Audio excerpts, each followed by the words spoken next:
اچھا جی، بیر بدا اس میں بھی لعاب دہن اور اسما اس سے علاج کرتی تھی؟ علاج کرتی تھی، فرماتی ہیں کہ جس کو تھوڑی بیماری ہوتی ہے اس کو کہتے ایک دفعہ غسل کر لو، اچھا تو بیمار کوڑ بھی ہوتا تو دھل جاتا، اور بہت ہی کوئی بیمار ہوتا لا علاج، فرماتے 3 دفعہ غسل کر لو، محبوب پاک کا لعاب شریف 3 دفعہ تیرے جسم سے مس ہوگا، ساری بیماریاں دھل جاتی تھی۔ اور اب تک بعض لوگوں کے پاس ڈاکٹر صاحب محفوظ ہے لعاب دہن، مجھے بھی دیا ایک صاحب نے، جی الحمدللہ میں نے زیارت کی ہے، وہ آپ کے پاس جو ہے حضرت ابو اسید اس کے مالک تھے رضی اللہ تعالیٰ عنہ، ارشاد فرماتے ہیں کہ یہ کنواں میری ملکیت تھا، تو نبی کریم علیہ السلام کہ میں یہاں پر تشریف لاتے، اس میں پانی مبارک پیتے، وہاں پر کچھ بد عقیدہ حضرات کیا کرتے کہ کتے مار کر اس کا گوشت اس میں ڈال دیتے اور خواتین کے ناپاک کپڑے اس میں ڈالتے۔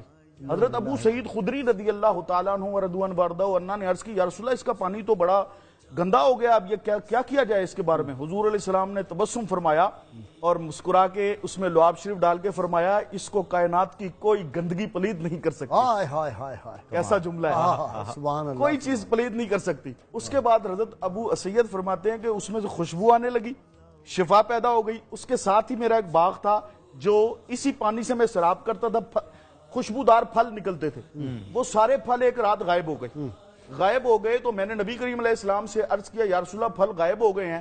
حضور علیہ السلام نے ارشاد فرمایا ایک غول بیابانی ہے جس کو عام زبان میں کہہ رہے ہیں ڈریکولا یا جن، چڑیل، وہ تیرے سارے پھل کھا گیا۔ نبی کریم علیہ السلام نے اب نسخہ دیکھئے کیا دیا، حضور نے فرمایا وہاں کھڑے ہو کر بسم اللہ پڑھنا اور اس سے کہنا کہ میں رسول اللہ علیہ السلام سے محبت کرتا ہوں، میں حضور سے پیار کرتا ہوں۔ کھڑے ہو گئے اور جناب عرض کر دیا، کہا بسم اللہ الرحمن الرحیم، میں اللہ کے رسول سے محبت کرتا ہوں۔ فوری طور پر غائبانہ طور پر اس جن کی یا چڑیل کی آواز آئی پلٹ کر، اس نے کہا کہ مجھے معاف کر دے اور میری شکایت رسول اللہ علیہ السلام سے نہ کرنا، جو میں نے تیرے پھل کھائے اس کے بدلے ایک تجھے وظیفہ دیتا ہوں، مجھے معاف کر دے۔ کہا مسلمان وظیفوں کا حریص ہوتا ہے، کہا وظیفہ بتا۔ اس نے کہا کہ ایسا وظیفہ ہے کہ مشکلیں کشا ہوں گی، بیماریاں ٹل جائیں گی، جنات تجھ پر حملہ نہیں کریں گے، کوئی چیز ضرر نہیں۔ جی کیا ہے؟ فرمایا کہ آیت الکرسی پڑھ کے اپنے اوپر دم کر لیا کر۔ نبی کریم علیہ السلام نے فرمایا اس کنویں کی برکت سے تجھے یہ وظیفہ عطا ہو گیا ہے، تھا جھوٹا وظیفہ سچا دے گیا۔ وظیفہ سچا دے گیا۔ اچھا جی ڈاکٹر صاحب، ایک بیر